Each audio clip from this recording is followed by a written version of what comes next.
예. 제가 누굽니까? 제가 누구세요?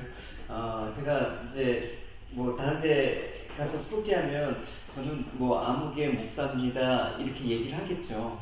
그러면 이제 사람들이 목사라는 그 이미지를 갖고 저 사람은 어떤 일을 하겠구나라는 생각을 하겠죠. 그죠? 그러니까 우리는 사실은 누구나 그 직업이라고 얘기하는데 또 직분이라고 얘기를 할 수가 있는 거겠죠. 그러니까 보통 한 사람이 이제 여러 가지 또 직분을 가질 수가 있습니다. 저는 이제 교회에서 목사지만 또 집에 가면 또 아이들의 아빠이기도 하기 때문에 아빠의 역할, 아빠의 그 직분을 또 수행하고 또 남편으로서의 또 일들. 그러니까 여러 가지 한 사람에게는 직분이 주어질 수 있다라는 사실을 우리가 알 수 있는 것이죠. 그럼 예수님께서도 이 땅에 오셔서 우리의 구원자가 되셨습니다. 우리를 구속하셨습니다. 그러면 예수님께서 무슨 일을 하셨는지 어떻게 하셨는지 근데 그 무슨 일을 해당하는 그 주제가 뭐냐면 예수 그리스도의 직분이다. 그러니까 직분에 맞는 그 역할과 일을 수행함으로써 하나님의 큰 작정은 뭐예요? 우리를 구원하시기 위한 하나님의 큰 작정이 있지 않습니까? 그 작정을 어떻게 수행하셨나 그 내용들을 오늘 살펴보도록 하겠습니다. 우리가 그리스도의 직분 우리 쉬운 말로 좀 하겠습니다. 주님의 이제 직업은 목수였죠. 근데 성경에서 말하는 그 직분이라는 거는 이 구속사하고 관련된, 구원에 관련된 구속자로서의 그 직분을 얘기하는데 그 직분이 이제 삼중직이라고 얘기하고 있습니다. 그러니까 세 가지의 그 직분을 가지고 각각 그 직분에 맞는 성격의 일들을 구원에 관해서 하셨다. 그래서 이 삼중직의 직분을 선지자 직분, 제사장 직분, 왕의 직분을 수행하셨다라고 기억을 하셔야 되는 것입니다. 대단히 중요한 내용이기도 하고 우리가 성경에서 예수님께서 지금 선지자로서 이 말씀을 하셨구나, 예수님께서 제사장 직분으로 이 역할을 하셨구나 라는 이해함이 있으면 되게 우리한테 유익하겠죠. 그러니까 예수님이 이제 공간 복음에서 예수님 말씀하시는 거 보면서 예수님께서 왜 이런 말씀을 하셨지? 라고 생각을 할 수가 있는 것입니다. 예수님께서 왜 산에 올라가서 설교를 하셨지? 왜 예수님께서 예루살렘에 입성할 때 그 나귀를 타고 가셨지? 왜 병자를 고치셨지? 이런 의문들이 뭐와 관련되면 예수님이 가지신 그 직분하고 관련되어 있습니다. 그러니까 이 직분의 이해함이 대단히 우리가 성경적인 그 어떤 인식을 넓히는 데 대단히 중요한 역할을 하고 있습니다. 그럼 이 직분의 특징이 뭐냐면, 어떤 직분을 할 때 이제 임명을 하잖아요? 근데 임명을 할 때 어떤 특징이냐면 기름을 갖다 부어요. 그래서 기름 부은 자. 그래서 뭐 다윗도 그렇고 옛날에 왕이나 또 구약의 선지자나 또 선지자들이 이렇게 세워질 때 기름을 부었습니다. 근데 제사장, 기름을 부을 때 그 기름은 무엇을 상징합니까? 우리가 신약 성경에서 보니까 그 개념을 알고 있죠. 기름 부음은 결국 성령의 임재하심을 상징하는 거 아닙니까? 그러니까 성령께서 임재하셔서 거룩하게 구별하셨다. 주님이 쓰실 만한 그릇으로 변화시킴으로써 그 직분을 감당케 하셨다라는 의미가 기름을 부었다라는 그런 의미입니다. 굳이 기름을 부었다고 특별히 그 사람이 이렇게 그 기름 자체에 효력이 있는 게 아니라 그 성령이 임재하는 걸 상징한단 말입니다.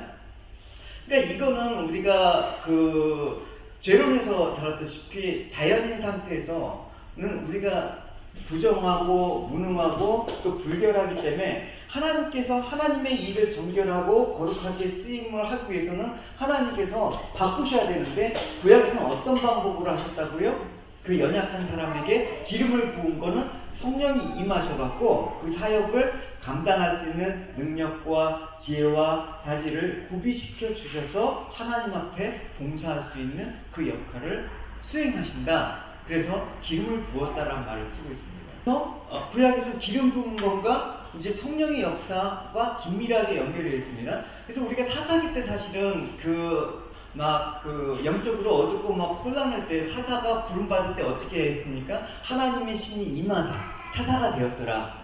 그죠? 그 역할을 재판장과 또 왕의 역할을 수행했더라. 뭐 이런 것들을 찾아보죠. 우리가 한번 성경에서 잠깐 보시면 사무엘상 16장 13절에 사무엘이 이제 다윗에게 왕을 세웠단 말입니다. 왕을 세웠는데 바로 왕이 된 게 아니라 다윗에게 기름을 부었더니 여호와의 영에게 크게 감동되었더라. 그러니까 기름 부음과 성령의 임하심이 일치가 되는 것입니다. 61장 이사야 61장 1절 2절 같이 읽어볼게요. 자, 주 여호와의 영이 내게 있었으니 이는 여호와께서 내게 기름을 부으사 나는 저에게 아름다운 소식을 전하게 하려 하심이라. 나를 보내사 마음이 상한 자를 고치시며 모든 자에게 자유를 저에게 노임을 선포하며 여호와의 은혜의 해와 우리 하나님의 보복의 날을 선포하여 모든 슬픈 자를 위로하되. 하나님의 영이 임하셨다라는 것입니다. 그러니까 구약시대 때 기름 부음 받은 왕과 제사장과 선지자들은 죄악된 인간이기 때문에 직분을 감당하지 못해서 그들의 하는 일들을 이제 하나님께서 도우셔서 해가는데 완전치 못했습니다. 그래서 구약의 사실은 모든 인물들은 뭘로 얘기하고 있습니까? 예수 그리스도를 예표한다란 말이에요. 그림자란 말이에요. 이 사람을 보니까 나중에 장차 오실 그 메시아, 예수님이 하시는 일이 어떻겠구나라고 비춰지는 거예요. 그래서 그림자라는 표현을 쓰고 있단 말입니다. 그래서 구약의 선지자들이 주구장창 외운 게 오실 메시아, 구약은 오실 메시아에 관한 내용 아닙니까? 그래서 모세가 이렇게 얘기했어요. 모세도 이제 하나님께서 한 선지자를 보내실 것이다. 그러니까 지금은 자기가 선지자 역할을 하는데 완벽하지 못하면 아는 거겠죠. 그래서 내 하나님 여호와께서 너희 가운데 내 형제 중에 너를 위하여 나와 같은 선지자 하나를 일으키시니 너희도 그의 말을 들을지어다. 이게 누구겠습니까? 신약에서 예수님이 선지자 역할로 하실 그 일들을 예표한다라는 것입니다. 일단 이제 각 선지자나 왕이나 제사장이 하는 그 일들이나 역할에 대해서 조금 살펴보시면 이제 이해가 클리어하게 될 겁니다. 그래서 많은 선지자들이 이렇게 예수님께서 왕으로 오실 것이다. 또 예수님께서 제사장으로 오실 것이다. 이 직분에 오실 메시아를 고대하고 있었단 말입니다. 그러니까 자기 같은 역할은 그림으로 보여줬다라는 것입니다. 다윗 같은 분은 주님께서 오실 때 주님 우편에 앉아 계실 그 주님이 나의 주님으로 오실 것이다. 그 얘기를 한 것입니다. 그리고 멜기세덱의 반차기에 따른 그 대제사장으로 오실 것이다 라는 그 대제사장의 직분을 감당하시는 예수님에 대해서도 구약에 얘기했습니다. 다니엘서 같은 경우는 왕으로 오죠. 그러니까 인자와 같은 신적인 존재가 이제 신적인 분이 구름 타고 이 땅에 다시 오셔서 세상을 심판하고 영원한 당신의 왕국을 세우실 것이다 라는 왕의 모습으로 오시는 얘기를 한 것입니다. 그러니까 이런 구약의 예언의 말씀을 기초로 해서 당시 사람들은 메시아가 이제 오게 되는, 올 것을 기대하면서 살았죠. 그래서 메시아 대망사상을 지금도 사실은 구약의 그런 관점에서 유대인들은 지금도 갖고 있습니다. 아직도 그 메시아가 오셨다라고 얘기를 안 하고 있습니다.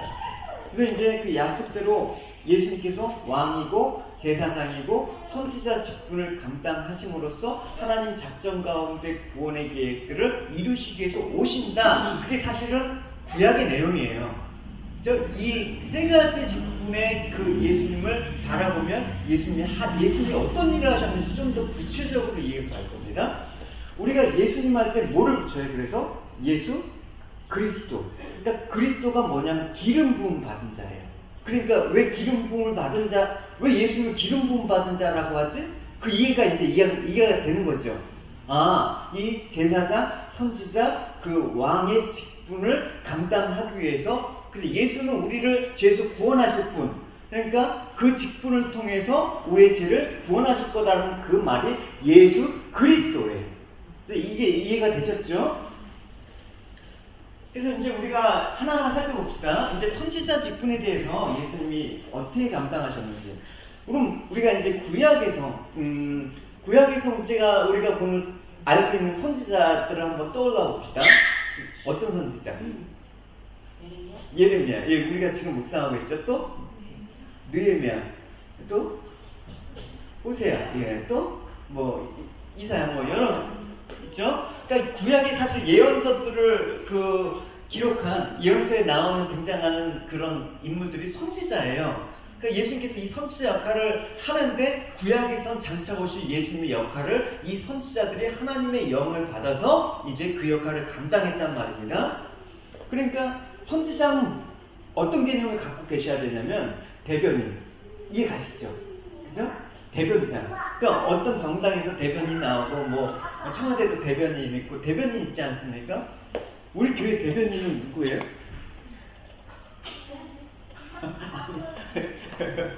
그래서 이제 공식적으로 이렇게 좀 그래서 여성교회 회장이라는 어떤 공식적인 어떤 직분을 통해서 여성교회에 관한 일들을 대변해서 이렇게 얘기하고 그런 일을 하는 것이죠. 마을장이든 남성교회 회장이든.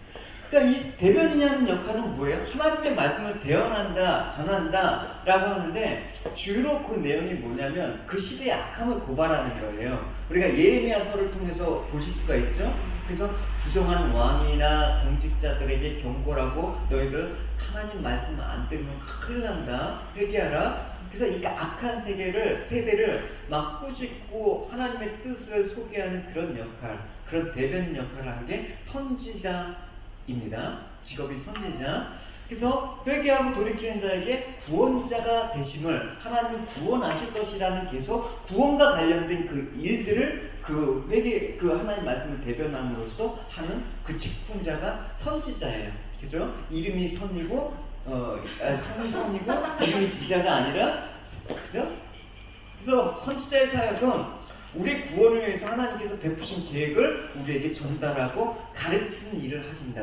그게 예수님께서 하실 그 모형으로 보여주셨단 말입니다. 예수님께서 그렇죠. 막 책망도 하고 가르치시기도 하고 하나님의 나라에 대해서 얘기하고 궁극적으로 예수님께서 이 완벽한 선지자의 모습으로 오신 것입니다. 그러니까 예수님 이후의 선지자가 없는 거예요. 예수님이 이미 가장 큰 선지자라고 오셨기 때문에.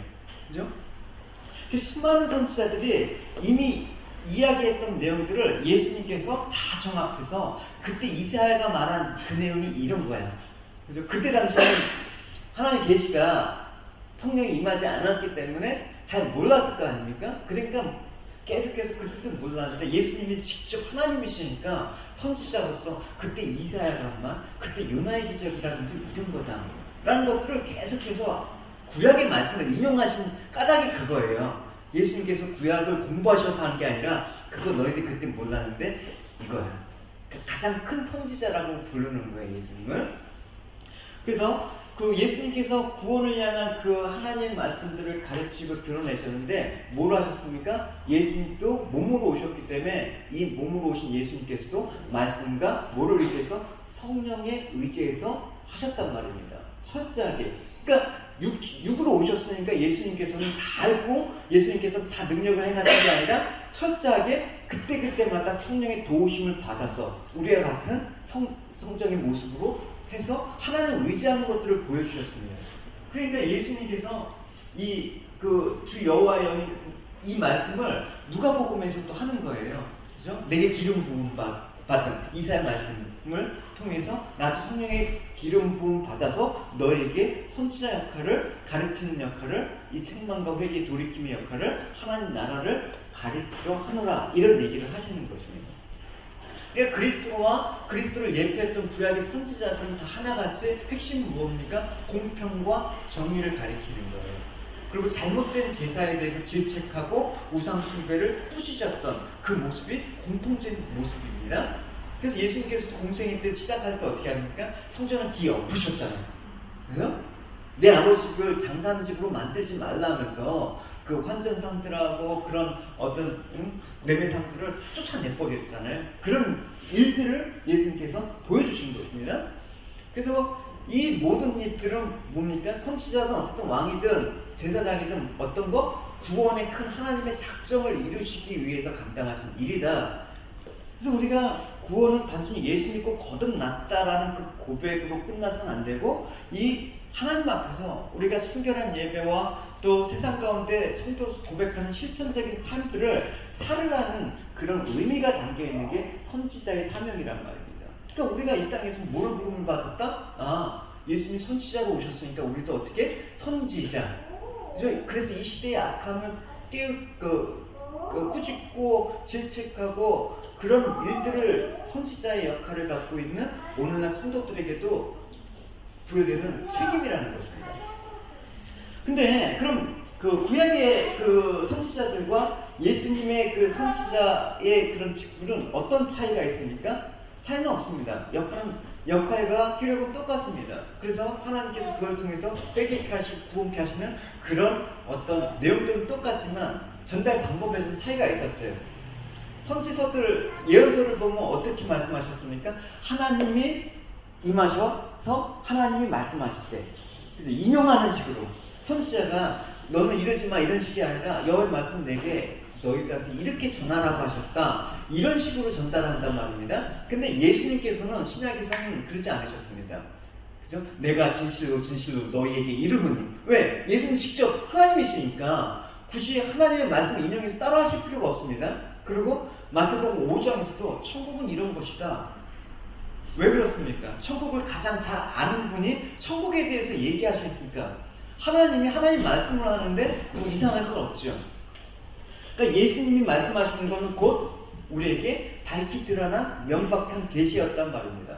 그러니까 구약의 선지자들은 하나님 말씀을 받아서 전달하기 때문에 아무래도 이게 무슨 뜻인지 하나님께서 가르쳐 주기 전까지는 그게 가려져 있는데 예수님이 직접 오셔서 다 드러내시니까 선지자의 역할이 무엇이구나라는 것을 알게 되는 것이죠.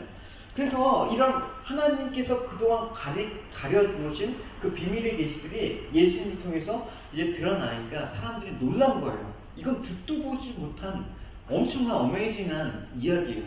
좀 목사한테 지금 무슨 얘기를 하는 거지?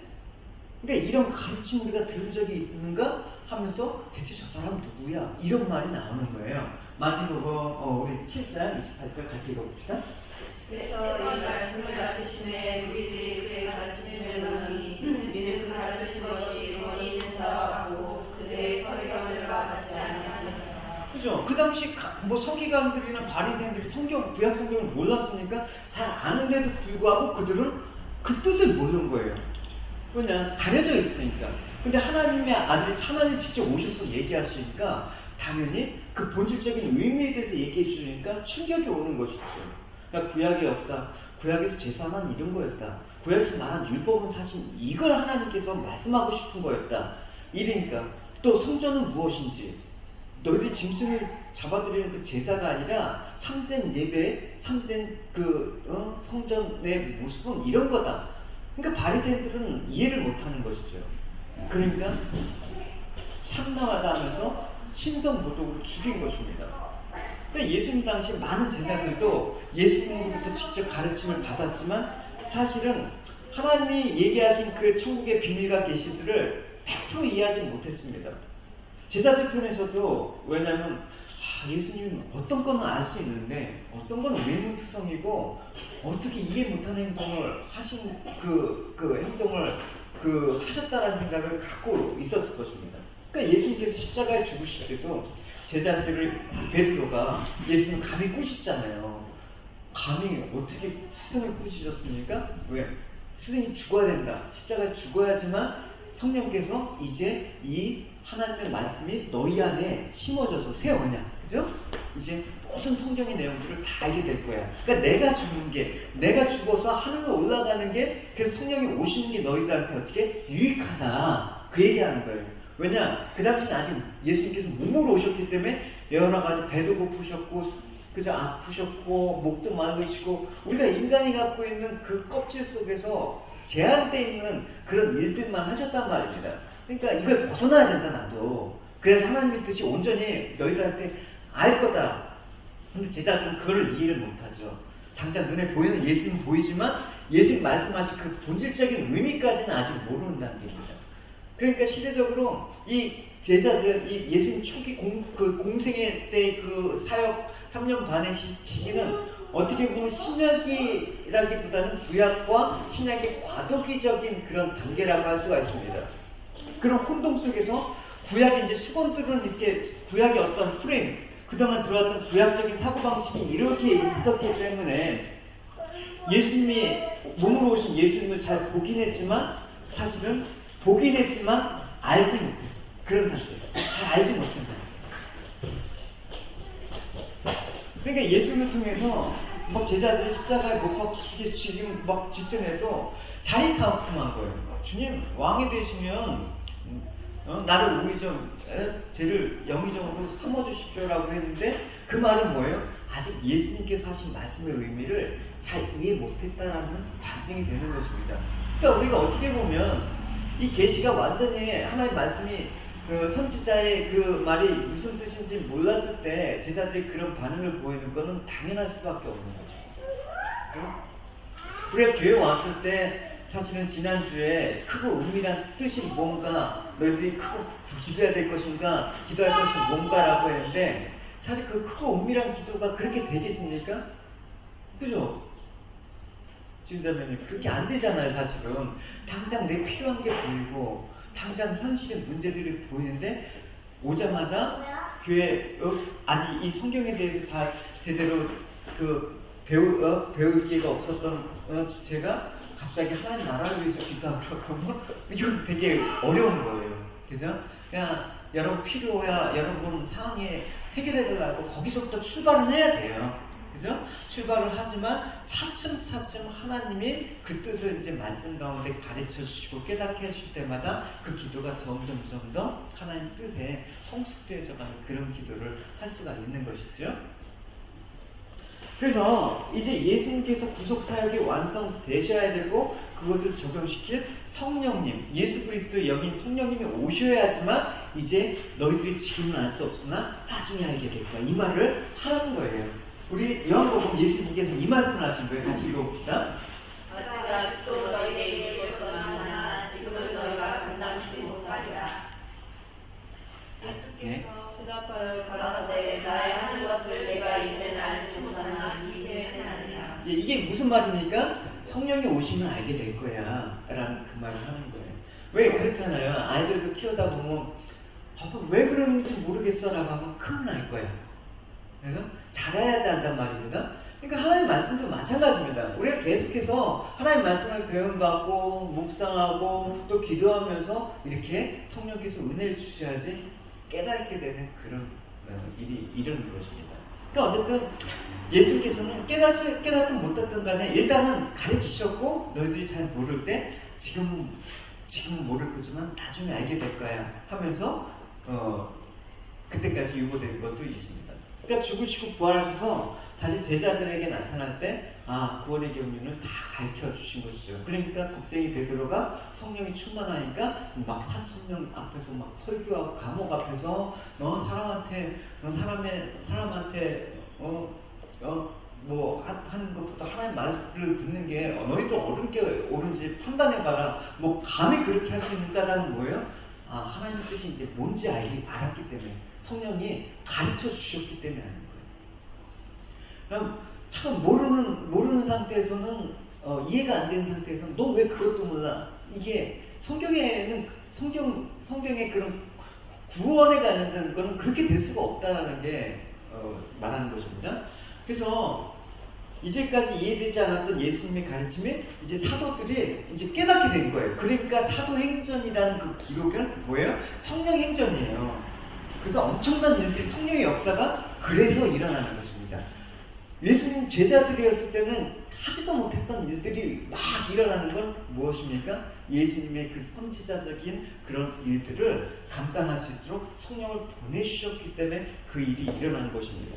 그래서 성령께서 예수님의 말씀과 행사를 기억나게 하시고 주님께서 이 땅에 계셨을 때 이런 말씀이셨구나.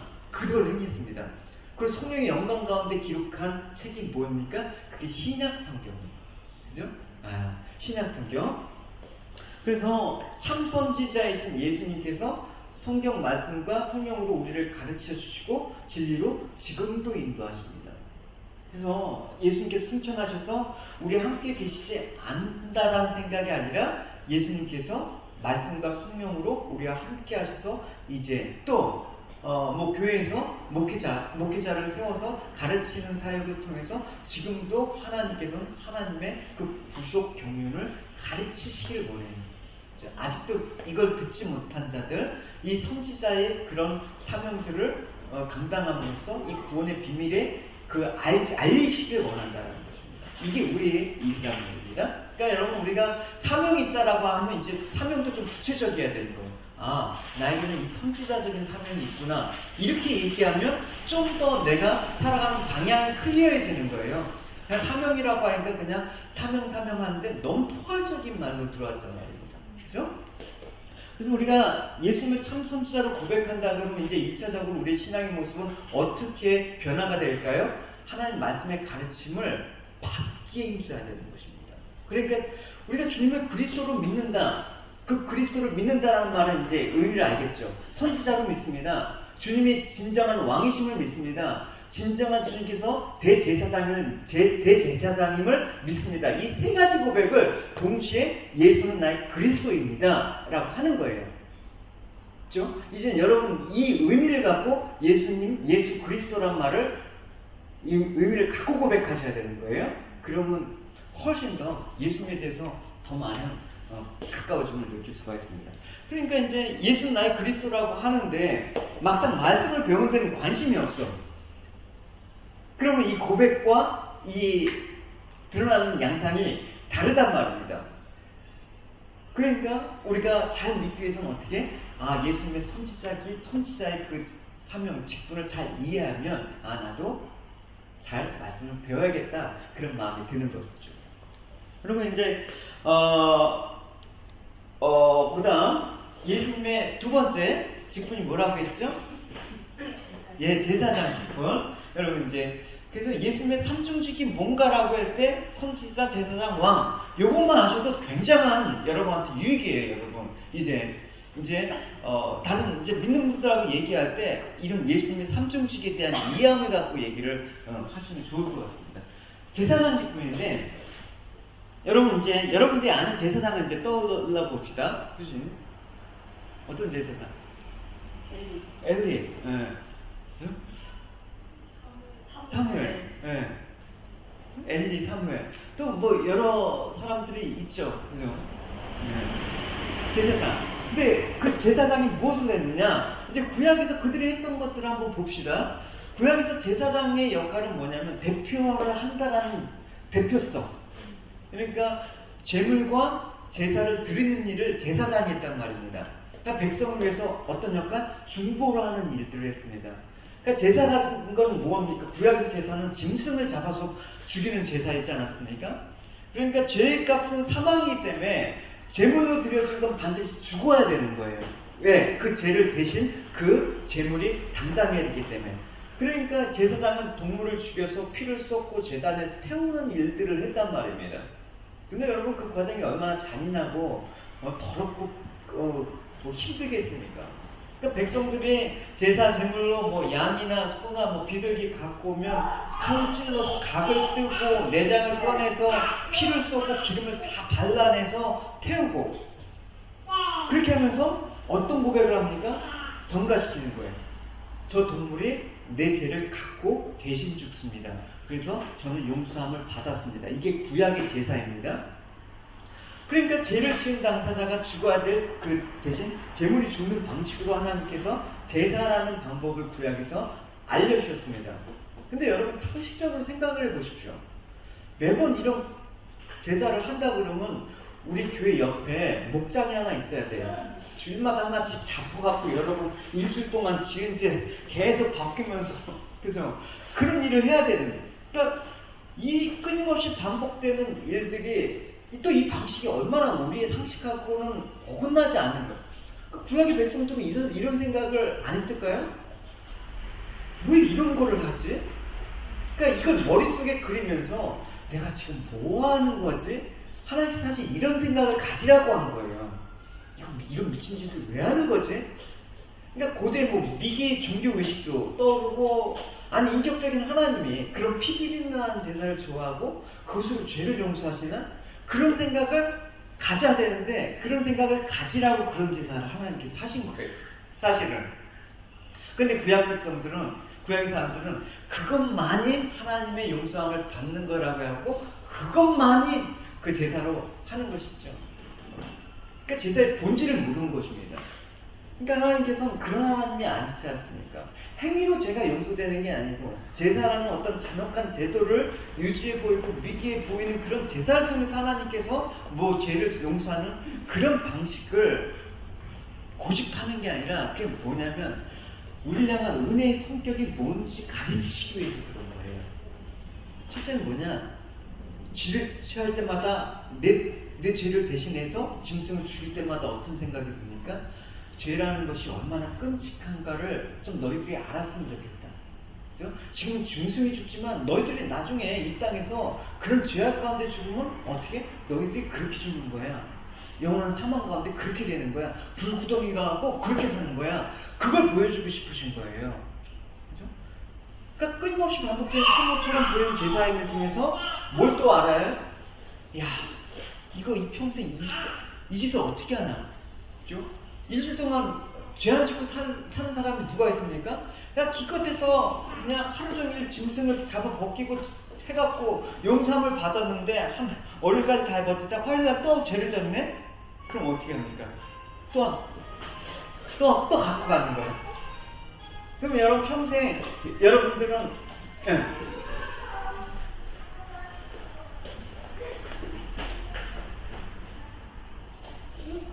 여러분들은 소를 몇 마리 잡아야 될까요?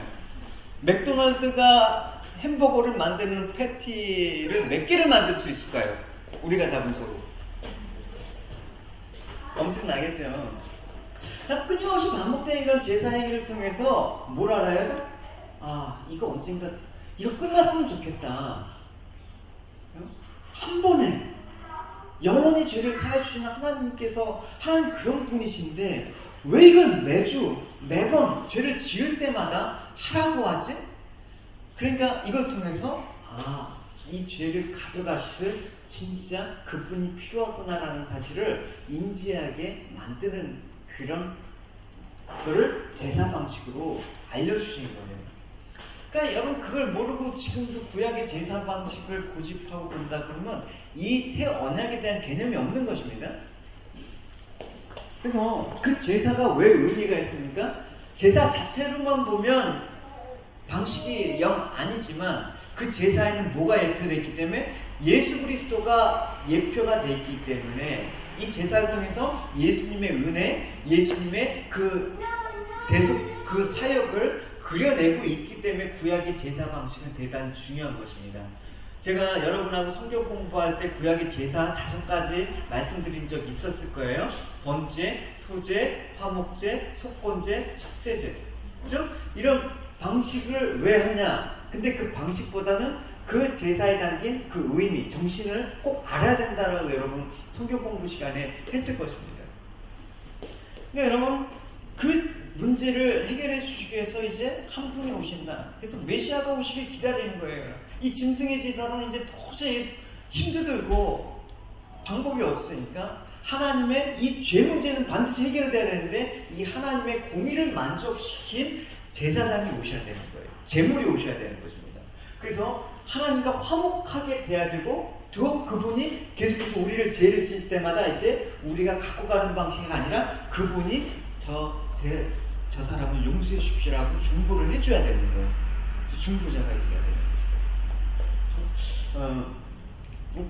그래서 예수님께서 이것들을 이루기 위해서 십자가에서 제물 되셔서 몸을 찢으시고 예수님께서 그래서 피를 흘려주셔서 예수님께서 하나님의 공의를 만족하신. 그래서 예수님께서 죽으신 거는 제사가 된 스스로의 제물이 되어서 제사가 되어서 하나님의 그 구원의 작정의 섭리를 이루신 거예요. 그래서 예수님의 제사를 뭐라고 합니까? 영단번, 영원히 단번에 효력 있는 제사에서 예수님의 제사는 영단번의 제사라고 얘기를 하는 것입니다. 우리는 이제 구약처럼 다시 동물을 죽이면서 하는 제사를 안 해도 되는 거예요. 그런 거 한다 그러면 여러분 어떻게 되는 겁니까? 예수 그리스도의 대속 사역을 인정하지 않는 거예요. 그죠? 네. 근데 지금 아직도 그 유대인들은 그런 방식을 고집한다니까요. 또 어떤 교회에서 수련회 때 진짜 학생들한테 번제가 뭔지 알려주기 위해서 진짜 짐승을 잡아가고 직접 가발 뜨고 그거를 했대요. 그래갖고 그 기독교 신문에 나왔습니다. 그건 참 우둔한 거예요. 뭘 가르치고 싶어서 그런 게 아니라 그 제사를 떠면서 아이들이 트라우마 걸려갖고 심리치료 받대. 지금 막 피를 보고 막 짐승을 그 자리에서 각을 뜬다고 생각을 해봐요. 그 잔인한 거를. 그럴 필요가 없다라는 걸 알려주기 위해서 지금 예수님께서 영단번 제사를 드렸는데 왜 그를 하냐고요.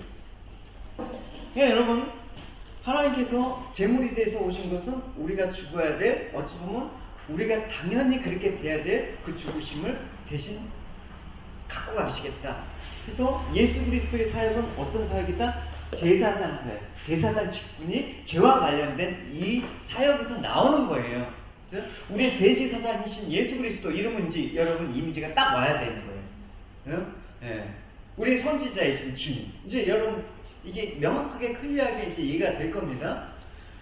그래서 예수님 대제사장 사역에 관한 것들을 기록한 신약 성경에서 제일 많이 드러나는 게 뭐냐면 히브리서예요. 한 구절만 읽어보겠습니다. 또 자기를 힘입어 하나님께 나아가는 자들을 온전히 구원하실 수 있으니 이는 그가 항상 살아서 저희를 위하여 간구하시나니. 예, 예수님께서 하나님 공의를 만족시켰다. 또 우리를 화목하게 하셨다. 그래서 우리를 위해서 끊임없이 간구하셨다. 이 제사장 역할을 지금도 하신다라는 것입니다. 여러분 이제 여기서 조금 더 적용적으로 가봅시다. 우리가 범죄할 때 이렇게 생각을 해보지 않습니까? 가끔 전도할 때 이런 분도 계시죠? 주님 앞에 면목이 없습니다. 내가 이렇게 살아갖고 교회 나갈 수가 있겠습니까? 뭐 감히 이런 얘기를 합니다. 나는 소망이 없습니다.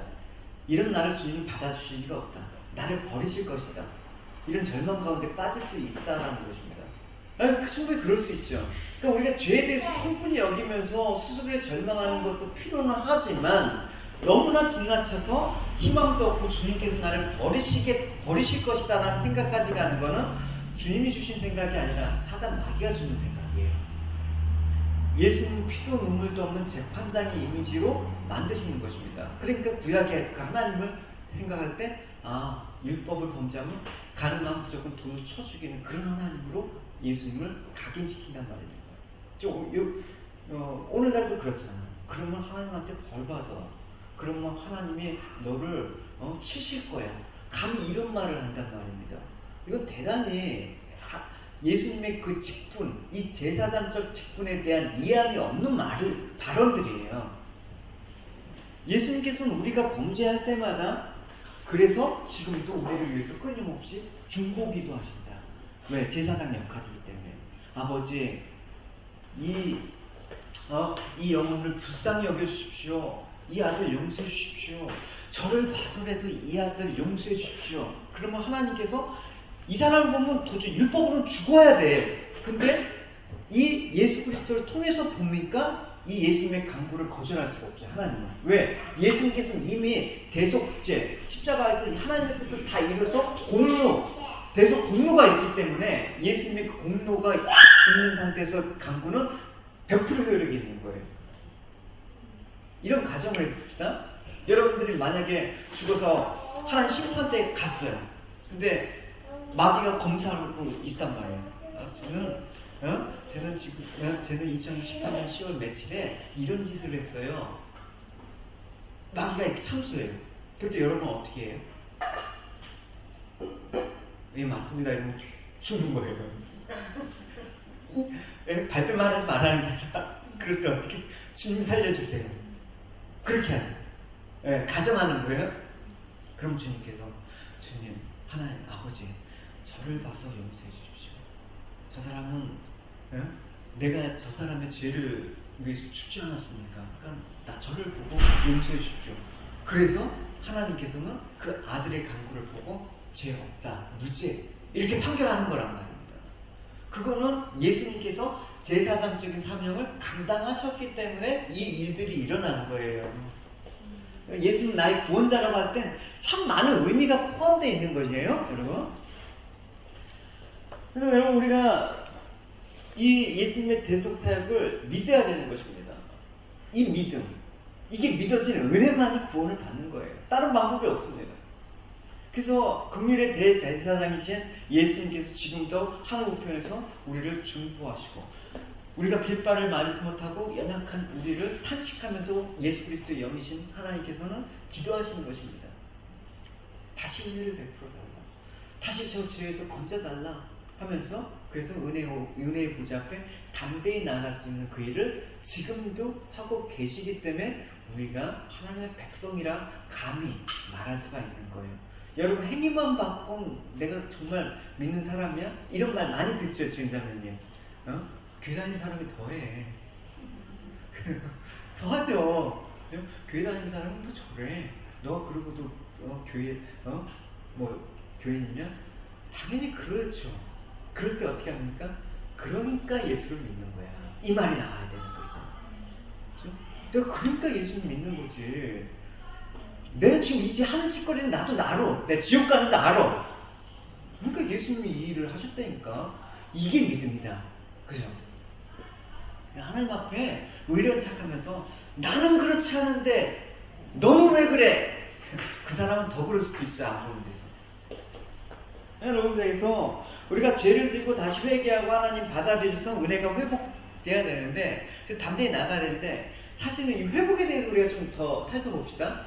회복되는 게 순탄치가 않아요. 사실은 제일 좋은 것은 뭐냐, 죄를 지었을 때 곧바로 악을 깨닫고 하나님 용서해 주십시오 통회하는 마음으로 회개해야 되고 은혜의 보좌 앞에 나가는데 말처럼 쉬운 게 아니란 말입니다. 죄를 짓고 넘어져서 금방금방 은혜받고 다시 회복하고 아주 하나님 앞에서 다시 그 친밀한 관계를 유지하는 건 되게 좋은데 정말 아주 높은 수준의 생활을 이뤘다는 크리스찬 중에서도 보지 못한 것 같아요. 그런 사람은 없는 것 같아요, 사실은. 그러니까 우리가 죄를 지을 때마다 은혜의 보좌 앞에 담대히 나가자고 말은 하지만 실제로 쉬운 문제가 아니란 말입니다. 한번 생각해 봅시다. 죄를 짓고 바로 회개했을 때 마음이 가벼워졌습니까? 물론 이제 회개했으니까 그런 마음은 들겠지만 여전히 마음 가운데 찝찝한 뭔가가 있지 않습니까? 그죠? 우리 솔직한 고백이에요. 예? 근데 이제 다른 지체들한테는 용서받아서 자유한 척 하는 건데 찝찝함은 남아있단 말입니다. 그게 쉬운 문제는 아니란 말입니다. 그러니까 일단 죄를 지으면 어떤 증상이 일어나면 하나님과의 교통이 사라지니까, 그러니까 범죄했을 때 아담이 그랬잖아. 너 죄를 지으면 영원 죽을 거다. 그거 죽을 것이라는 건 육적인 생명이 아니라 영적으로 끊어지니까 하나님의 은혜와 사랑이 느껴지지가 않은 거예요. 단절이 되는 느낌이 든단 말입니다. 그때 죄가 들어오면 어떻게? 하나님을 대적하고 반항하는 마음들이 점점 크는 거예요. 하나님, 어디 한번 봅시다. 이렇게 얘기하는 거예요.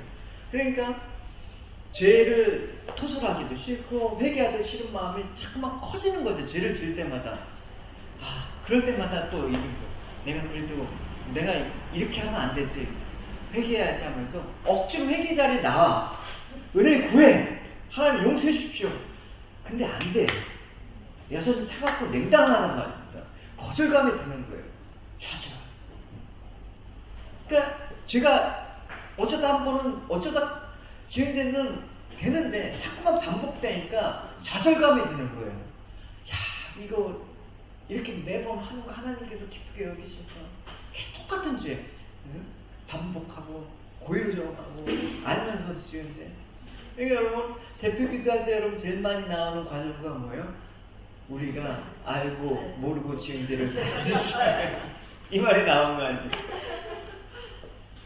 말처럼 잘 안 된단 말입니다. 뭐가 필요하냐? 시간이 필요하다. 네. 그러니까 마음과 고통이 긴 시간 뒤에 회개가 되고 은혜로 회복되는 경우가 있단 말입니다. 여러분, 가끔 제가 이제 목회자니까 장례식에 많이 가잖아요. 장례식 가면 가자마자 뭐 좋은 데 가셨을 것입니다. 또 아니면 하나님께서 위로해 주실 것입니다. 회복시켜 주실 것입니다. 뭐 이렇게 말은 하지만 사실은 그 말은 아무 힘도 안 되고 유익도 안 돼요. 그죠? 그때 그냥 가만히 있어요. 같이 슬퍼해주고 그냥 가만히. 왜? 시간이 필요하기 때문에. 그죠? 그래서 우리가 왜 사람이 죽었을 때 왜 뭐 3일, 뭐 5일 뭐 그렇게 합니까? 애도 기간이 필요한 거예요. 그죠? 그 애도 기간을 통해서 이 슬픔이라는 것들, 이 아픔이라는 것들이 어느 정도 정화되는 시간이 필요하기 때문에 시간이 필요한 거예요. 그냥 마찬가지예요, 여러분. 다윗의 고백을 한번 들어봅시다. 아마 느끼실 거예요. 같이 읽어봅시다. 내가 입을 열지 아니할 때 종일 쉬는 마음으로 내 뼈가 쇠하였도다. 주의 손이 주야로 나를 누르시오니 내 진액이 빠져서 여름 가뭄에 마름같이 되었나이다. 내가 이르기를 내 허물을 여호와께 자복하리라 하고 주께 내 죄를 알고 내 죄악을 숨기지 아니하였더니 곧 주께서 내 죄악을 사하셨나이다. 이로 말미암아 모든 경건한 자는 주를 만날 기회를 얻어서 주께 기도할지라. 진실로 홍수가 범람할지라도 그에게 미치지 못하리이다. 이게 우리 모습이란 말입니다. 이 기도를 언제 했냐면 다시 바스바를 가늠하지 않았습니까? 그리고 1년 동안 아무 일 없듯이 숨겨왔어요. 왕인데 내가 모르고 몰래 했는데 누가 하냐. 선지자 나단이 꾸짖으니까 이 회개가 나온 거예요.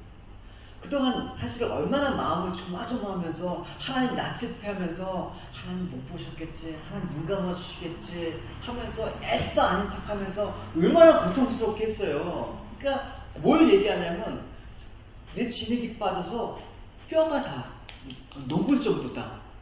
여름 가뭄에 마른같이 막 완전히 비틀어졌다 내 심령이. 그 얘기를 하는 거예요. 그 고백. 여러분 죄 짓고 났는데 누군가? 신창훈 씨인가? 신창훈인가? 도망가다가 잡혔잖아요. 잡히니까 뭐라고 얘기하는지 알아요? 마음 홀가분하다. 왜 그 얘기가 나와요?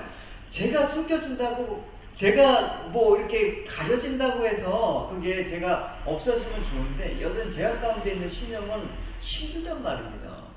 참, 그죠? 우리가 그래서 그 다시 10% 그 고백하는 거예요.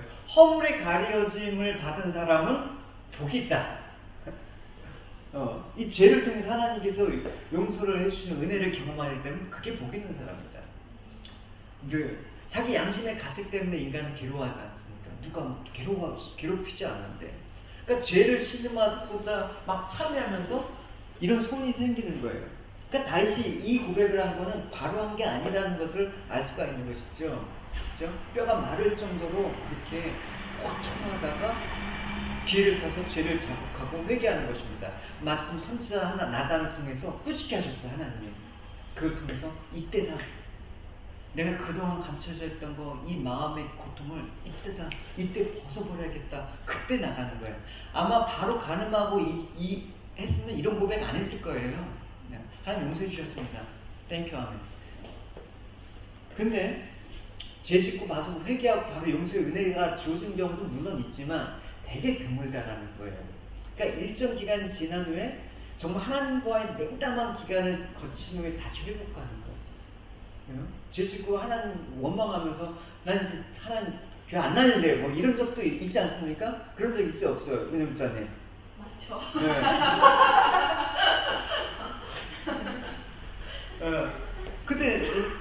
근데 내 은혜영 집사님한테 가갖고 뭐라고 안 했어요. 그냥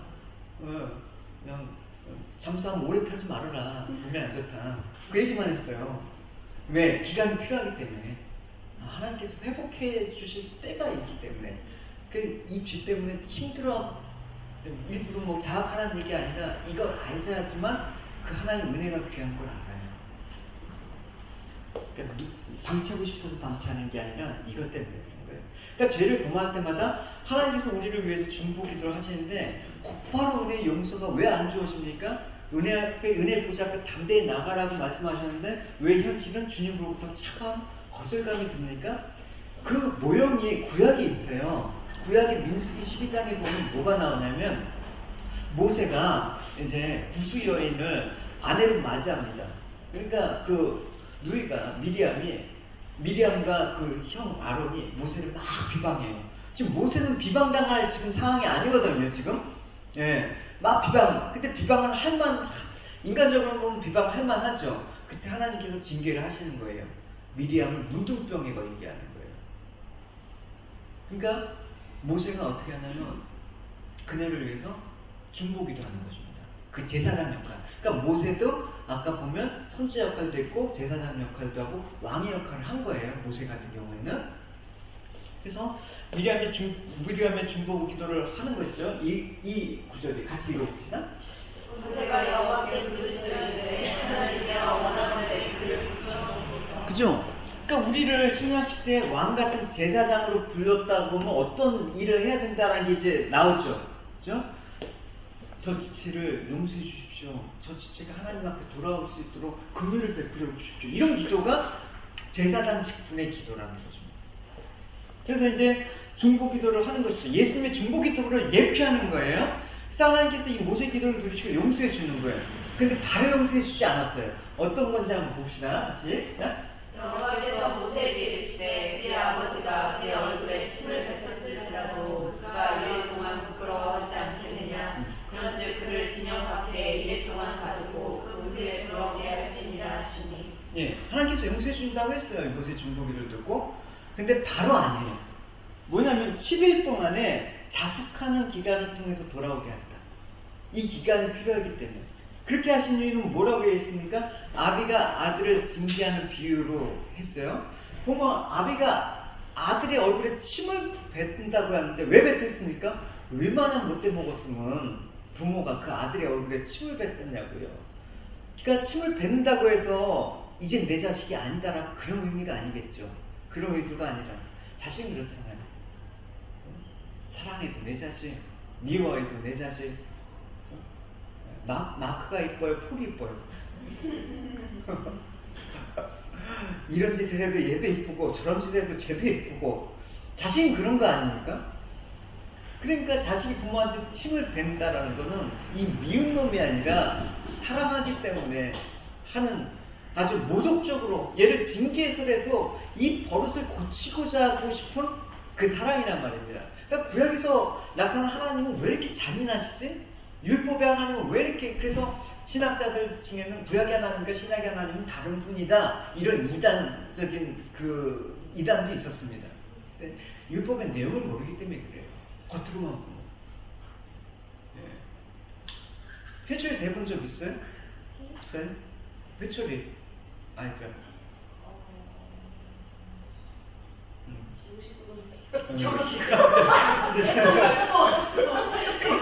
비공식적으로. 은영 기사님. 있죠. 정 기사님 있어요? 많죠. 지은 자매님 있어요? 네. 마음이 열려갖고 잘 안 되죠. 근데 때렸을 때 쾌감이 느껴지나요? 미친 부모예요, 이거는.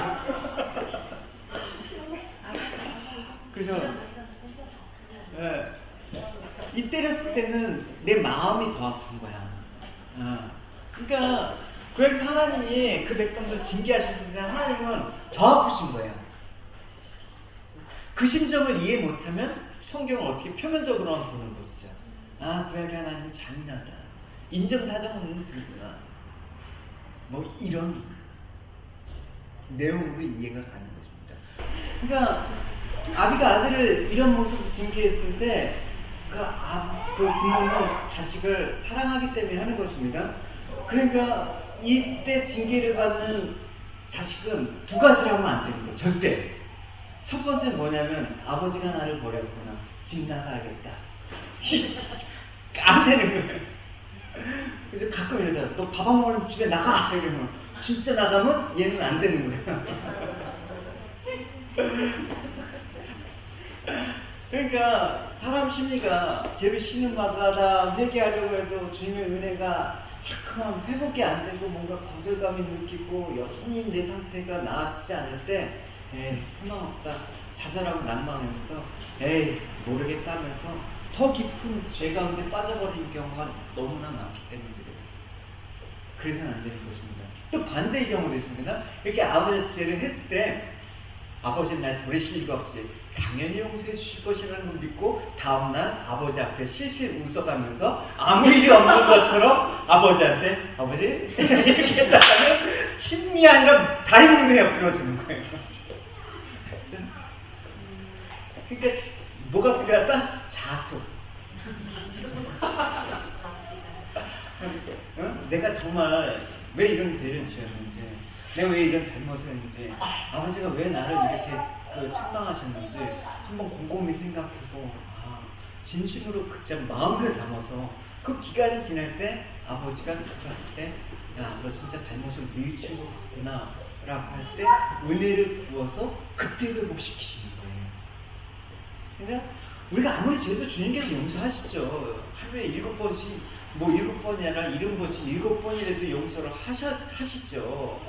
저 죄를 지으면 우리가 회개하기 전에도 주님께서 우리를 안고 아버지 죄 용서해 주십시오 라고 미리 하시겠죠. 그렇다고 해서 곧바로 용서를 해주시지만 용서의 은혜가 바로 주시진 않단 말입니다. 미리한 경우처럼 일정 기간 자숙의 기간이 필요해요. 이 죄 때문에 너가 얼마나 아파야 되고 이 죄가 얼마나 무서운 건지 알고 이 죄를 다시 반복하지 않도록 하나님께서 징계를 하신 경우가 있단 말입니다. 그럴 때 어떻게 합니까? 하나님이 낯을 가려요. 다윗이 주님 하나님 어디에 계십니까? 어디 숨어 계십니까? 이 얘기가 그 얘기가 나는 거예요. 차마 자식을 징계해놓고 하나님은 마음이 아파서 보지 못하는 거야. 그래서 얼굴을 가리는 거야. 얼굴을 돌리는 거야. 예수님께 십자가에서 그러는 거야. 아버지, 아버지, 어찌 나를 버리셨나이까? 그 얘기는 거야. 낯을 가리는 거야. 너무나 고통스러운 이 아들의 죽는 십자가 현장에서 너무나 고통스러우니까 낯을 펴버리는 거야. 그 하나님이라는 거야. 우리 죄에 대해서 하나님께서 쾌감이 느껴서 죄를 범죄하고 지옥에 보내시는 그런 하나님을 자꾸 오해하기 때문에 우리가 하나님의 성품을 잘 이해 못하는 거죠. 그러니까 우리에게 아주 죄에 대한 그런 모습을 가리시키는 거예요. 만약에 하나님께서 즉각 은혜를 주시고 받아주신다면 어떻게 합니까? 꺼도 돼요. 받아주신다 그러면 어떤 현상이 일어나요? 할 때마다 은혜 주셔서 회복하면 좋긴 하겠지만 무뎌져요. 그러니까 죄 지면 또 용서해 주실 텐데. 그러니까 겁없이 죄를 짓는 거예요. 이제 또 죄 짓고도 이 죄가 그렇게 심각한 건지 몰라. 어차피 용서해 주실 건데. 이런 모습 되게 많죠. 그러니까 회개가 안 되는 거예요. 그냥 회개하면 용서해 주십니다. 이게 말처럼 쉬운 게 아니라니까요. 우린 그 용서를 믿지만 그 용서의 의미를 여러분 잘 깊이 이해해야 되는 거예요. 그럴 때 내 죄를 뻔뻔히 용서해달라고 하면서 마치 예수님께서 내 죄를 지어주시는 지우개처럼 여기지 않는 그런 모습이 될 것입니다. 그래서 우리가 우리를 바르게 고치시기 위해서 적절하게 우리를 거절하는 것처럼 보이시고 얘가 회개해도 그 상한 마음은 그대로 내버려 두시는 그런 어떤 자숙의 기간을 주시고 죄를 다루시는 방법도 하나님이 하시는 거예요. 우리가 회개하고 우리가 죄를 다룬다는 생각을 갖고 있죠. 그죠? 회개가 만병 통치약처럼 갖고 있죠. 회개는 우리가 하는 게 아니에요. 우리는 회개는 하지만 그 회개를 다루시는, 죄를 다루시는 건 하나님이 하시는 거예요. 그러니까 회개도 어떻게 하신다? 결국 우리가 하는 것처럼 보이지만 하나님이 회개하게 하시는 거예요. 그 설교 시간 때 이런 말들을 다 하는 거예요. 그러니까 성경 공부를 통해서 이제 왜 제가 설교를 할 때 왜 이렇게 얘기했는지 이제 이해함이 있을 것입니다. 그러니까 여러분 가장 적절한 타이밍에 우리를 다시 회복시키는 은혜. 그래서 우리가 은혜 앞에 늘 도저히 나가야 되지만 아무 때나 주어지는 은혜가 아니라 그래서 뭐를 얘기하냐면 때에 따라 돕는 은혜라는 표현을 쓰고 있습니다. 그 말이 이 말이구나. 때에 따라 돕는 은혜. 이제 아시겠죠? 같이 읽어봅시다. 그러므로 이제 긍휼하심을 받고 때를 따라 돕는 은혜를 얻기 위하여 은혜의 보좌 앞에 담대히 나아갈 것입니다. 그때가 되면 은혜를 부어주신다. 그러니까 하나님이 원하는 적절한 타이밍이 있는 거예요. 근데 내가 원하는 타이밍이 아니란 말입니다. 그러니까 우리가 죄를 짓고 넘어졌을 때 주님의 은혜로 회복시키지 않을 때는 지금 이 기간이구나라는 자숙의 기간이구나라는 것들을 여러분 아신다 그러면 조금 더 하나님 더 신뢰하면서 하나님의 은혜를 구할 수가 있다라는 것입니다. 그래서 예수님의 긍휼과 자비가 한이 없다라는 걸 기억하면서 지금도 나를 위해서 주님께서 중보기도 하시는 그 주님을 믿고 은혜 주심을 기다리는 거예요. 예레미야 얘가 이 고백이 아마 이 고백을 잘 담아냈다고 생각해서 인용했습니다. 같이 읽어봅시다. 내 고추와 재난, 쑥과 담즙을 깨어나서 내 마음이 그것을 기억하고 내가 다스리게로나 이것을 내가 내 마음에 담아두었더니 그것이 오히려 나의 소망이 되었사오니 여호와의 인자와 그의 무궁하심으로 우리가 전멸되지 아니함이니이다. 이것들이 아침마다 새로우니 주의 성실하심이 크시도다. 내 심령에 이르기를 여호와는 나의 기업이시니 그러므로 내가 그를 바라리라 한다. 기다리는 자들에게나 구하는 영혼들에게 여호와는 선하시도다. 사람이 여호와의 구원을 바라고 잠잠히 기다리기 좋다. 네, 기다리셔야 됩니다. 근데 기다리시는데 그냥 기다리시면 안 됩니다. 말씀 읽고 더 기도에 힘쓰고 정말 하나님 이 말씀과 기도로 하나님 은혜의 때를 구하는 그런 적극적인 마음들이 우리에게 필요하다는 것입니다. 방치하면 무뎌져요. 네, 그래서 더 기도해야 돼요. 그럴 때는 회복을 위해서 기도해야 되는 것입니다. 우리가 때로는 죄짓고 넘어져도 신실하시고 자비하신 대제사장 예수님이 계시기 때문에 우리한테는 은혜 없게 보좌의 담대에 나갈 때 때에 따른 은혜를 반드시 우리가 하는 것 봐서 하는 게 아니라 반드시 주시는 거예요. 그게 제사장적인 사명을 주님께서 감당하셨기 때문에. 그러니까 이런 예수님을 이해하면 너무나 좋은 거죠. 그 다음 이제 세 번째 예수님의 직분이 뭐냐면 왕의 직분이란 말입니다. 이제 왕들 떠올라 봅시다. 내가 좋아하는 왕, 내가 아는 왕 누군지 한번. 다윗 또 아무 왕이나 히스기야, 그죠? 히스기야 또 뭐 사프랑 또 이제 솔로몬도 있고 뭐 여러 가지가 있죠. 또 뭐 좀 우리가 무려 그 열왕기 상하하면서 20왕 19명 39명을 그냥 매주 하지 않았습니까? 그때 사실 저도 자괴감이 들었어요. 이게 왜 필요하냐. 솔직히 고백할 때 내가 교회 지체들을 너무 고문하는 것 같으니까 자괴감이 들었어요. 아, 우리한테 주님이 계시고 주님 한 분만 안 해도 되는데. 아, 그러면서 매 성경 본문은 한두 곱수 없이 길게 나가대. 이러면서 그랬는데, 왜 그걸 하면서 10분 핵심 정리 만들어 놓고 그 일을 해뒀는지 했는데, 그거 알았어요. 하나님의 그 은혜는 떼지 않다. 그죠? 장교형제가 그 비디오 보고 공부하고 있대. 그러면서 뭐라고 하냐면, 장교형제가 저기 은진 자매 신랑 때문이에요. 네. 그때 식사하면서 고백한 거예요. 제가 공부했던 게 이거였어요. 너무 뭐 읽으면서 왕들이 나오고 이게 꼬여 있으니까. 근데 그거 보면서 이거다 하면서 되게 공부를 열심히 했대요. 그래서 그 교회 가서도 계속 그 도표 그리고 있었대요. 그러니까 누군가의 은혜가 필요하니까 하는 거예요. 그죠? 이걸 과연 왜 할까? 이게 필요가 있을까 하더라도 하나님께서 마음 주신 게 있으면 일단 하는 게 사실 봉사의 일기라는 거를 또 알았어요. 어쨌든 이런 왕들을 지금 얘기하는데 하나님께서 이스라엘 사랑하시잖아요. 사랑하시면 정말 고통 없는 곳에서 편안하게 그냥 외침에 걱정이 없는 안전한 곳에 놔두셔야 되는데 이스라엘의 여러분 지도상에 보면 열강품에서 헤어나올 날이 없었습니다. 날마다 전쟁이 끊을 날이 없었습니다. 이스라엘 역사는.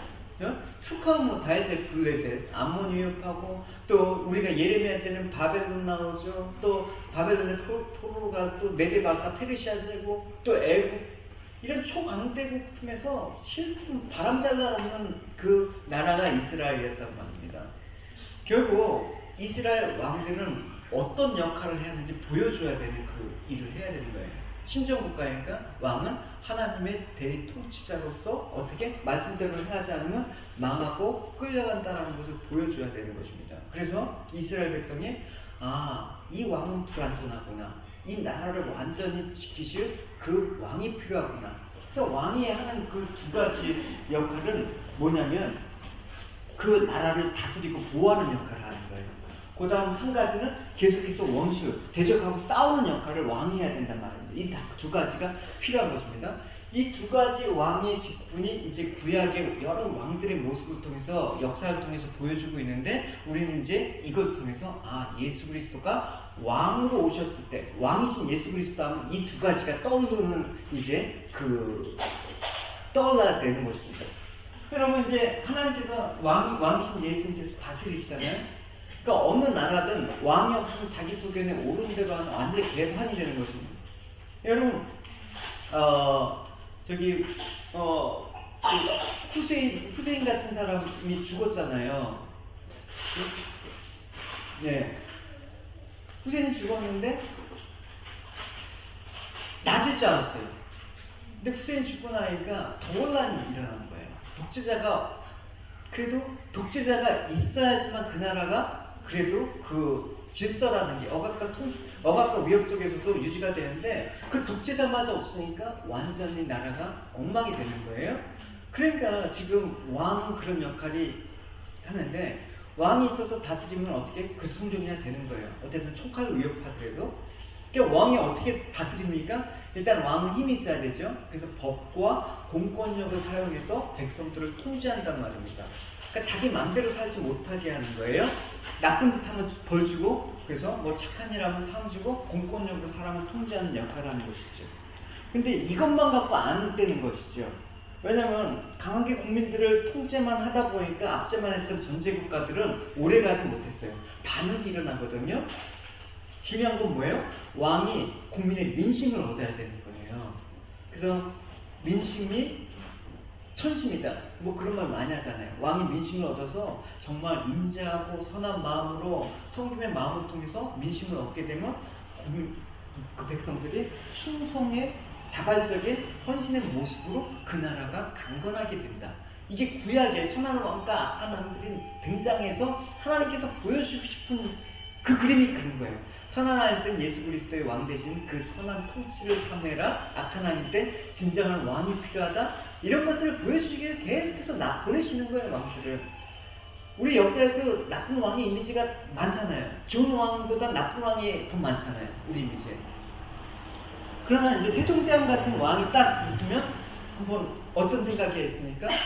내가 한번 세종대왕이 살았던 그 조선시대에 한번 살아보고 싶다는 마음 안 듭니까? 그때는 스마트폰이 없어 불편하겠다 이렇게 하면 할 수가 없지만 그런 마음이 들잖아요.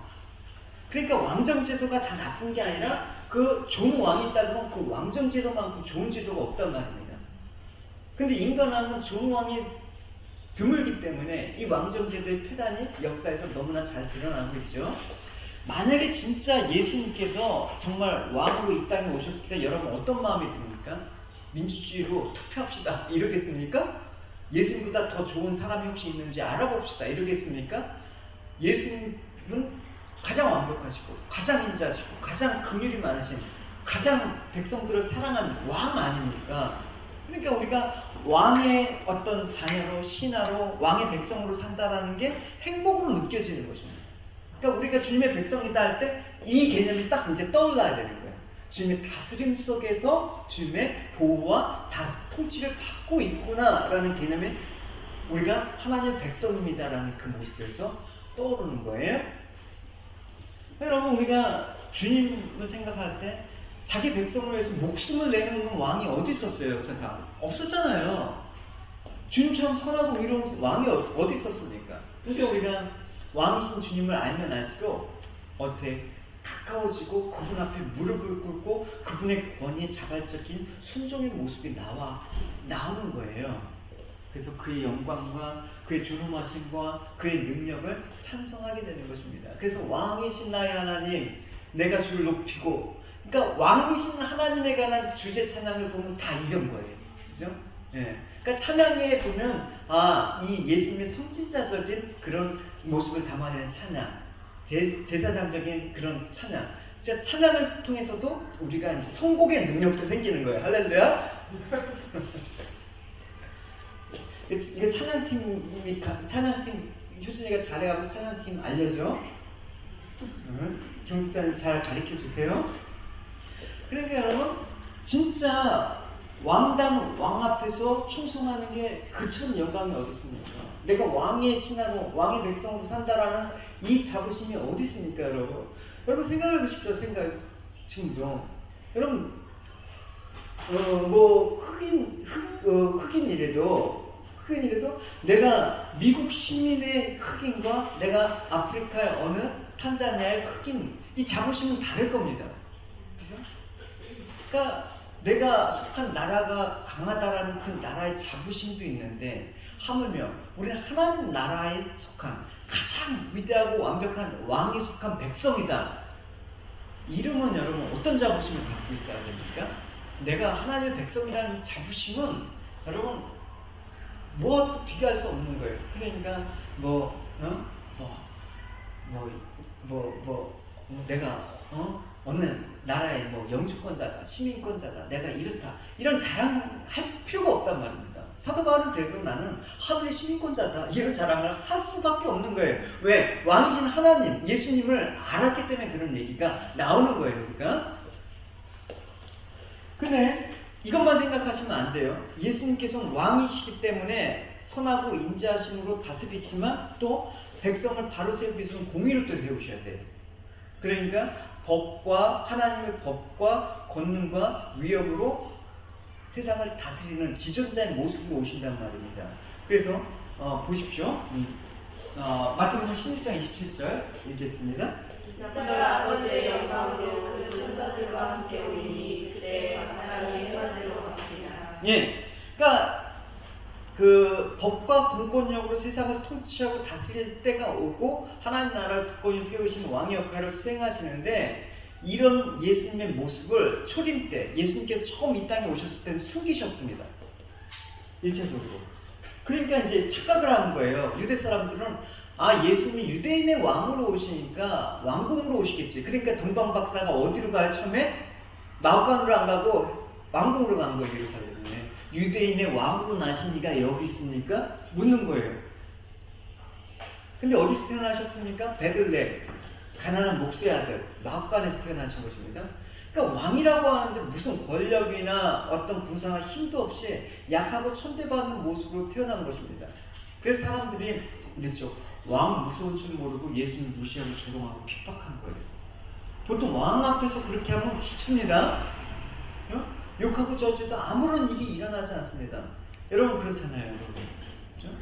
여러분 믿지 않는 분들이 막 예수님에 대해서 욕하죠. 모독하죠. 근데 우린 그런 마음이 들잖아요. 저는 천벌을 내려주십시오. 근데 천벌이 일어나나요? 아무 일 안 일어납니다. 그럴 때 하나님 살아계십니까? 이런 말을 합니다. 반드시. 아무 일 안 일어나는 게 뭐예요? 아직 은혜의 때입니다. 저들은 몰라서 아직 다시 오시기 전까지는 유보하시는 거예요. 진짜 왕의 모습을 일부러 가리신 거예요. 그래서 한 사람들도 당신 택한 백성을 거쳐내기 위해서 이런 모습을 통해서 은혜를 드러나기 위해서. 그러니까 사람들이 핍박해서 십자가에 죽으니까 왕이 무슨 저래? 하면서 정말 메시아가 뭐 저래? 뭐 쥐가 하나님의 아들이라고 저렇게 하다가 저렇게 힘이 없어? 그러니까 왕의 인식이 그랬기 때문에 당연하다는 거예요. 예수님께서 물론 부활하셔서 주님께서 내가 하늘에 있는 모든 권세와 모든 땅의 권세를 너에게 주셨다라고 얘기함으로써 모든 이름 위에 뛰어난 예수님의 모습들을 보여주지만 예수님께서 승천하시면서 우리에게 가르치셨던 지금 우리의 믿는 모습들도 누구한테만 적용합니까? 우리한테만 적용해요. 그러니까 우리는 하나님을 모독하고 그러면 하나님한테 혼날 때 있어요. 그죠? 믿는 사람한테는 그 하나님의 왕 되심을 보여주셨단 말입니다. 얼마나 하나님 위엄이 있으신지 우리는 이제 알아요. 그러니까 우리는 감히 모독하고 조롱하라고 했더라도 할 사람 하지 못한단 말입니다. 이미 우리 안에 성령께서 이미 왕신 예수 그리스도가 어떤 분이시라는 것을 계시했기 때문에 하나님 원망하고 불평해도 하나님 막 너 진짜 조롱하고 그렇지는 않잖아요. 그냥 지금도 안 믿는 사람들이 예수님 욕하고 저주해도 하늘에서 벼락 안 내립니다. 네. 왕 무서운 줄, 그럴 때 여러분 속으로 한 말이야. 너 왕 무서운 줄 모르지. 이 말. 다시 오시는 그 왕은 지금 가려져 있는 잠깐 은혜의 때에서 지금 구원받을 때에서 잠깐 하나님께서 가려놓으신 거야. 진짜 왕이 되시면 이제 방법이 없어요. 그 회개도 어떻게? 지금 해야 돼. 지금의 은혜 때. 만 진짜 예수님께서 이제 안 믿고 있다가 예수님께서 이 땅에 딱 오시잖아요. 그때는 회개가 안 돼요. 회개할 수가 없어요. 무효가 되는 거예요, 이미. 그래서 예수님 재림하시게 되면 내가 진짜 이제 세상의 왕이 되시면 눈에 보이게 돼요. 그때는 믿는 자나 안 믿는 자나 왕으로 오신 모습을 보게 되는 거예요. 천군 천사를 동원하면서 하나님의 법과 공권력으로 아무도 근접할 수 없는, 대항할 수 없는 그런 엄청난 모습으로 오신단 말입니다. 그래서 모든 자들이, 모든 만물이 그의 앞에 무릎을 꿇고 그 권세 앞에 꿇어 복종하게 되는 것입니다. 그때 그분 앞에 벌벌 떨면서 주님의 공의로운 심판을 받게 되죠. 그때까지 안 믿으면 그렇게 된단 말이에요. 왕신 주님을 모르면 그렇게 된단 말입니다. 그러니까 예수님은 세상의 왕이신데 이제 그때 이제 어떻게 합니까? 그때 다시 오실 때는 믿지 않는 사람과 믿는 사람의 다스리는 방식이 또 달라져요. 예수님 오시기 전에 이제 믿었잖아요. 믿으면 또 그때 오셨는데 믿지 않았잖아요. 그러면 이제 예수님께서 심판을 하시는데 하나님의 법으로 공권력으로 심판하십니다. 뭐대로? 율법대로 심판하시는 거예요. 그러면 율법을 온전히 행하는 사람이 한 명도 없으니까 다 믿지 않으면 지옥에 간다란 말이 그래서 나오는 거예요. 율법을 지킬 수 있는 사람이 없으니까. 하나님께서 어쨌든 공의로 심판하시니까 율법대로 심판하신단 말입니다. 마지막 때 그래서 심판이 이루어진다. 그때는 용서가 없는 거예요. 그때는 회개가 안 되는 것입니다. 무효가. 근데 주님이 다시 오실 때 믿는 자들은 뭐로 다스린다? 법 아래 있지 않고 그때 은혜로 다스리는 거예요. 그게 틀리는 거예요. 한번 봅시다. 로마서 6장 14절 얘기해요. 제가 너희를 주장하신 고양이니 이는 너희가 법 아래 있지 아니하고 은혜 아래 있음이라. 네. 그러니까 주님께서 오실 때 우리는 어떻게? 어서 오십시오. 할렐루야. 마라나타 주여 어서 오십시오. 이 고백이 왜 나오느냐? 우리는 이미 이 율법으로 정죄함을 당하지 않기 때문에 은혜 아래 하나님께서 통치를 받기 때문에 주님이 다시 오시면 완벽한 하나님 나라의 백성으로서 이제 사는 거예요. 더 이상 고통도 없고, 더 이상 슬픔도 없고, 더 이상 굶주림과 더 이상 해의 상함도 없고, 완벽한 하나님의 왕의 통치하에 사는 거예요. 완벽한 복지국가예요. 호주가 제일 좋다고 하는데 와보니까 제일 좋지 않아요. 그럼 어디로 가야 됩니까? 어디 가도 좋은 데 없어요. 하나님이 계신 곳이 좋습니다. 할렐루야.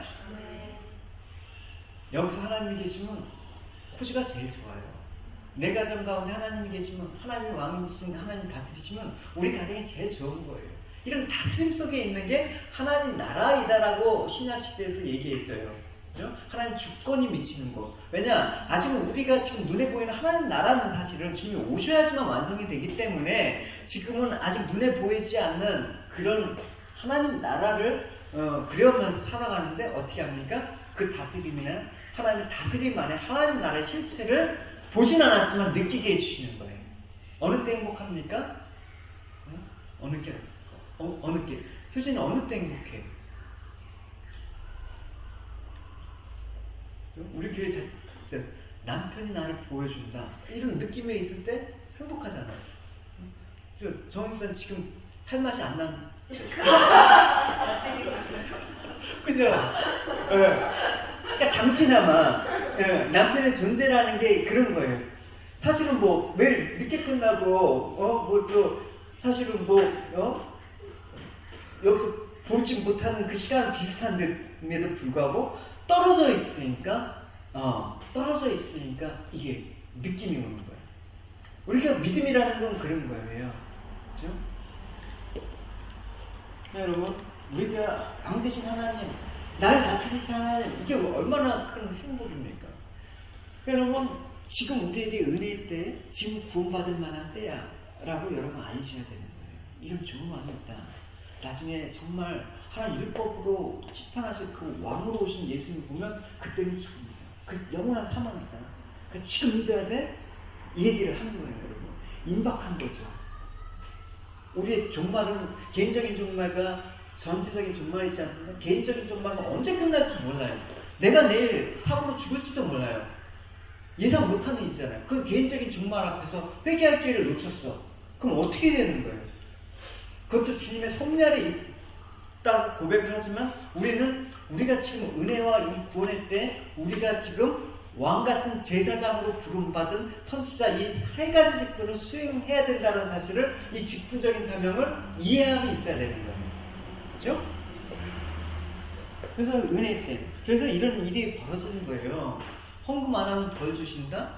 주일에 빠지면 벌점 매기신다?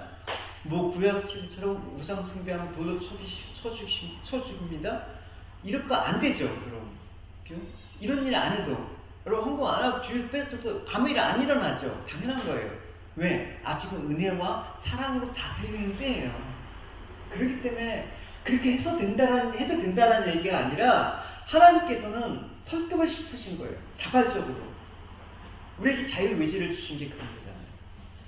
법과 공권력으로 여러분 한번 주일에 빠질 때마다 무슨 뭐 일이 일어나고 뭐 다리가 부러지는 일이 있으면 다 100% 참석일 거예요. 근데 하나님 그런 방식으로 다스리기 쉽지 않아요. 그죠? 그의 성품 정말 말씀과 성령으로 우리에게 은혜 주셔서 감동시켜 주셔서 정말 내가 주님의 뜻대로 살고 싶어하는 그런 마음에서 드리는 예배, 그런 마음에서 드리는 이런 신앙생활을 하길 원하는 거예요. 이런 하나님의 그 사랑을 갖고 우리는 왜곡하죠. 또 이런 말도 아까 얘기했지만 하는 거죠. 자꾸만 주일에 빠지면 벌 받아. 저도 그런지 알고 있었어요, 사실. 그런지 알고 신앙생활을 했기 때문에 지금 여러분들한테 이 말을 하는 거예요. 그럼 대단히 하나님, 왕 되신 하나님의 그 직분에 대한 이해함이 없는 발언이에요. 또 한 가지 이제 마지막으로 이제 왕의 역할은 대적을 막아내는 일을 한단 말입니다. 전쟁을 하는 일이에요. 한번 봅시다. 3회사. 네. 사회의 날비를 거절하여 이르되 아니로소이다. 우리도 우리 왕이 있어야 하리니 우리도 다른 나라들 같이 되어 우리의 왕이 우리를 다스리며 우리 앞에 나가서 우리의 싸움을 싸워야 할 것입니다. 네. 왕은 자신의 권력과 공권력을 이용해서 그러니까 국군 최고 통수권자가 대통령 아닙니까? 대한민국에서도 대통령 말 한마디 하면 군대가 움직인단 말입니다. 어느 때 대적에 외침이 있을 때 군대를 동원하는 거죠. 이런 힘을 통해서 백성들을 보호하는 역할을 왕이 했어야 되는 것입니다. 그리고 또 적군의 포로가 되어 있을 때 백성들을 빼오는 역할도 하는 거예요. 그래서 모세도 왕의 역할을 했던 그분으로 보면 애굽에 있는 백성을 빼온 거잖아요. 왕의 사명을, 왕의 역할을 직분을 한 거예요.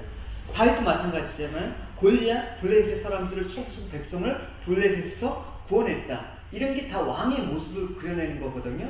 근데 완벽하지가 않아. 진정한 예수 그리스도의 왕이신 통치를 예표하는 것 뿐이에요. 그런 왕이 우리의 왕으로 오셨다. 그러니까 왕으로 오셔서 이제 하시는 뭐냐? 사단 마귀가 계속해서 우리를 참수하고 우리를 포로 가운데 죄와 사망 가운데 있는 우리를 어떻게 건져내는 일을 하는 거예요. 그렇죠? 그래서 죄 세력 가운데 정말 힘들어할 땐 어떤 고백? 왕이신 나의 하나님, 저를 이 죄악의 속박에서 구원해 주시옵소서, 이 고백을 하는 거예요. 그럼 이 말씀이 그런 의미에 같이 읽어봅시다. 그러나 내가 만일 하나님의 손을 힘입어 귀신을 쫓아낸다면 하나님의 나라가 이미 너희에게 임하였느니라.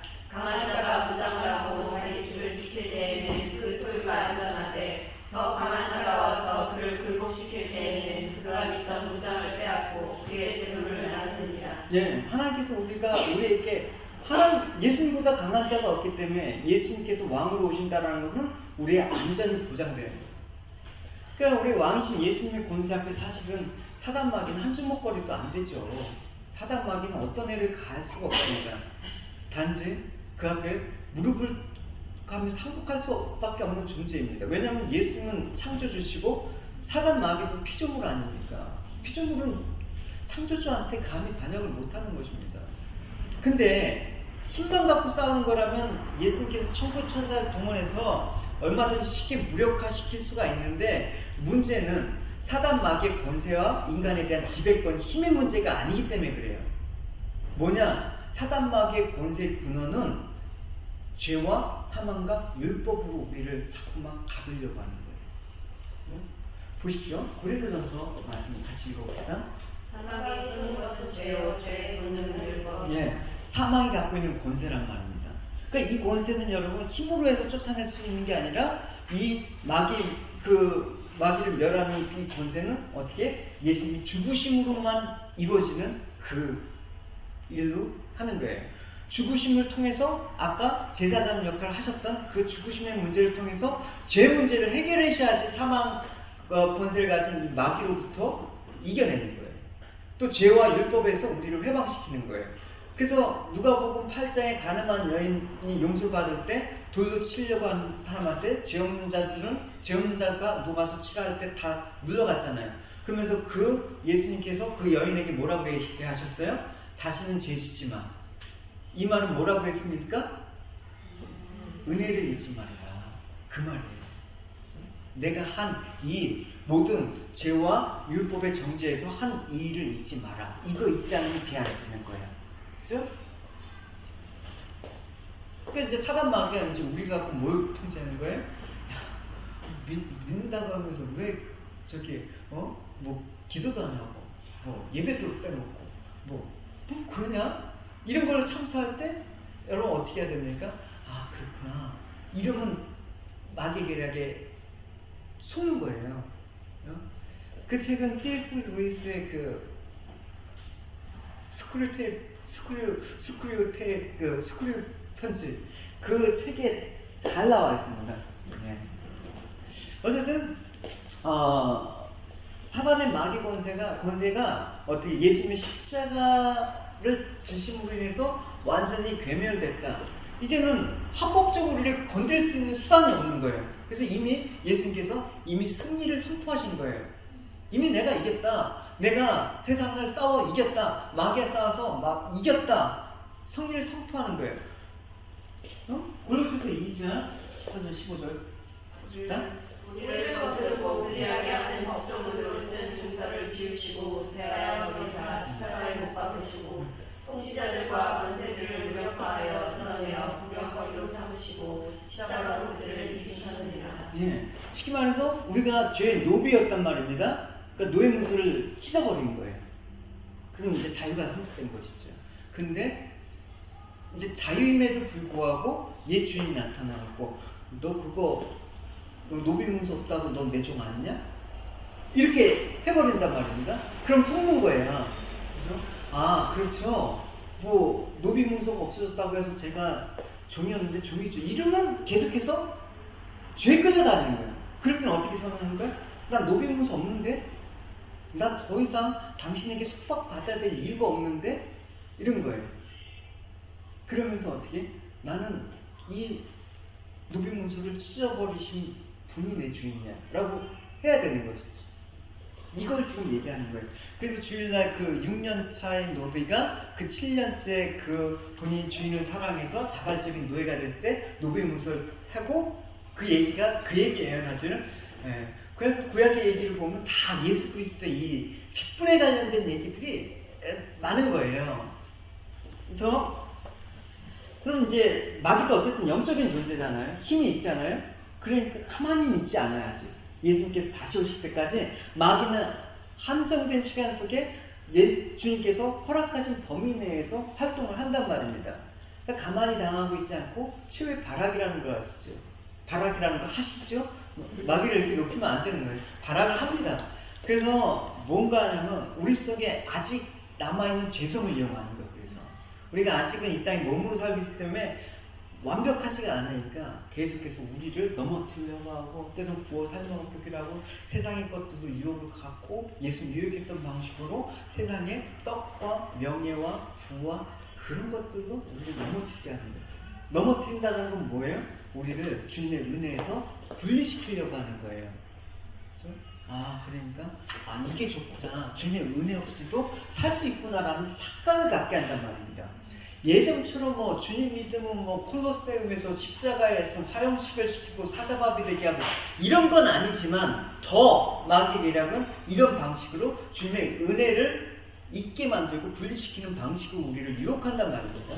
그래서 주님께서는 그러한 공격으로부터 보여주고 우리를 끝까지 완주해 주도록 왕의 어떤 전쟁을 수행하시는, 그래서 힘과 은혜를 계속해서 주시는 거예요. 그래서 때로는 그럴 때마다 하나님께서 말씀이 힘내주고 또 목회자를 통해서 책망 또 말씀으로 깨어나게 하시고 성령으로 계속해서 우리를 다스리면서 우리를 택하신 그 구원이 효력을 잃지 않도록 죄에서 머물지 않도록 들고 지켜주시는 거죠. 존 버넌의 천노역정 그 책에 보면 그죠? 이런 장면이 나와요. 크리스찬이 이제 그 해석자의 집에서 여러 가지 보는데 불타는 화로를 보는 이야기가 나와요. 그게 어떤 얘기냐면 화로가 있는데 불이 막 타오르고 있는데 거기 옆에서 사단마귀가 창문을 확 끼얹는 거예요. 그러니까 그 불길이 이게 갑자기 줄어들죠. 근데 놀라운 거는 불길이 줄어들긴 하는데 완전히 꺼지진 않는 거예요. 근데 시간이 좀 지나다 보니까 그 사그러진 불길이 더 활활 또 다시 타오르네? 그러니까 마귀는 죽을 지경이에요. 또 물치면 좀 있다가 또 오르고. 그러니까 크리스찬이 왜 이런 현상이 일어날까? 하면서 궁금해하는데 해석자가 그 화로의 뒤편을 보여줍니다. 그때 보니까 예수님께서 그 뒤쪽에서 계속 기름을 붓고 있는 거예요.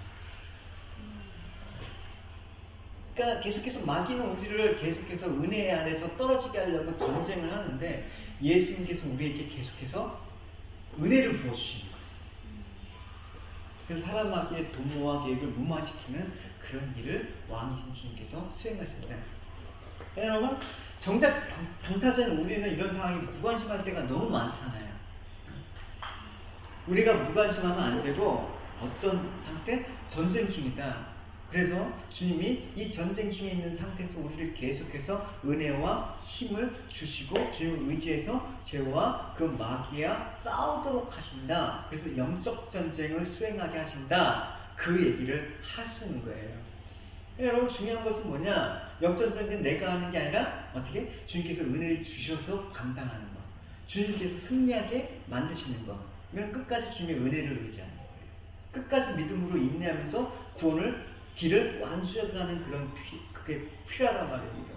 여러분, 내 힘으로 신앙생활하면 오래 못 버팁니다. 하나님 날마다 은혜를 사모하면서 나가시기 바랍니다. 그럼 승리가 주어진다. 근데 여러분, 죄가 아무리 득세해도 결국 죄의 불은 꺼지게 되고 은혜의 불은 활활 타는 것입니다. 이거를 교리적으로 뭐냐면 견인이라고 얘기해요. 네, 견인. 하나님께서 구원의 길을 끌고 가신다는 의미, 또 한편으로는 견디고 인내하게 하신다는 그 의미가 견인이라는 교리예요. 그래서 우리에게 이런 왕이 계신다라는 것은 놀라운 부분입니다. 위로의 말입니다. 내가 지금 이상 가운데 좀 뭐가 안 좋고 힘든 일이 일어날 때 호주 총리가 내가 왕인데 너 책임지겠다. 이렇지는 않잖아요, 여러분. 그 테두리 안에서만 보호를 할 뿐이지. 우리 개개인의 어떤 그런 아니와 안녕을 부정할 수가 없잖아요. 근데 하나님은 그랬어요. 내가 개인적으로 너를 알아. 얼마나 나의 보호와 나의 이 싸움에서 내 도움이 필요한지 알아. 여러분, 이제 이런 왕으로 모신 우리가 이 은혜와 사랑을 감사하면서 찬양하면서 어떻게 이제 하나님 앞에 자발적인 순종과 찬양이 나오는 거예요. 이런 직분을 통해서 하나님을 높여드리는 그런 일들이 일어난 것입니다. 근데 결론적으로 뭐합니까? 이 새 직분이 어디서 완성됐습니까? 십자가에서 완성된 거예요. 그래서 사도 바울이 말한 그 십자가의 도가 바로 이겁니다. 십자가에서 구원의 계시가 완성됐죠. 선지자적 사명이 완성됐죠. 또 십자가에서 대속의 일이 일어났죠. 대제사장적인 그 직분을 완성하셨죠. 또 제 권세를 무너뜨려서 사단의 마귀를 무력화시켰죠. 왕이신 그런 어떤 역할을 잘 수행하셨죠. 그러니까 그리스도께서 왕과 제사장과 선지자 이 직분을 어디서 완성하셨다? 십자가에서 완성하셨다. 할렐루야. 이걸 꼭 잊지 않으시길 바랍니다. 그래서 우리 왕이신 하나님, 선지자이신 하나님, 제사장이신 하나님을 고백하면서 우리가 늘 하나님 앞에 충성하고 헌신하는 그런 하나님 백성이자 자녀로 또 그의 또 비할 수 없는 보배 같은 존재로 여러분의 인생이 사용되시기를 축원합니다. 네, 우리 같이 찬양하고 기도하고 마치도록 하겠습니다. 우리 아까 그 찬양 이거 산다시네요 붉은 노을과 찬양, 그래서 주님 다스리시오, 그래서 이 찬양을 한 거예요.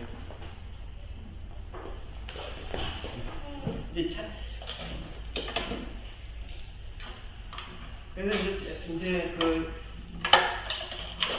찬양팀이든 이제 교회 찬양 선곡을 할 때도 그 본문의 내용들을 좀 묵상하면서 선곡을 하면 이렇게 잘 흘러갈 수가 있어요. 코드 진행이나 분위기에 따라서 선곡의 기준이 조금 바뀌고, 그래서 찬양팀의 선곡을 딱 들어보면 묵상을 했구나라는 것도 진작이 돼요.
예수 그리스도의 직분을 통해서 저희에게 고백하는 예수 그리스도가 어떤 일을 하셨는지 또 은혜를 나누는 시간을 가졌습니다. 하나님, 주님은 우리의 선지자이십니다. 주님은 나의 왕이십니다. 주님은 나의 제사장이십니다. 그래서 이 모든 일을 완벽하게 감당하신 주님의 은혜를 저희도 잊지 않고 정말 이 시대의 선지자적 왕적인 그 제사장적인 사명들을 또한 저희들에게 맡기셨으니 하나님 이 사명 잘 기억하면서 주님이 가셨던, 주님이 행하셨던 그 일들을 저희들 삶 속에서 온전히 나타낼 수 있도록 도와주셔서 하나님 계속해서 은혜 안에 머물러는 은혜를 아버지 통해서 이 세 가지의 그 하나님의 그 찬양하는 저희들 될 수 있도록 도와주셔서 감사드리며 함께한 지체들 계속해서 이 말씀을 새기며 앞으로 성경을 볼 때 또 신앙생활할 때 하나님 정말 예수 그리스도를 참되신 그 인격과 하나님 참되신 그 사랑의 관계에서 하나님 더 믿음의 관계가 깊어질 수 있도록 아는 그 이해가 더 넓어질 수 있도록 은혜 내려주시옵소서. 감사드리며 예수님의 이름으로 기도드렸습니다.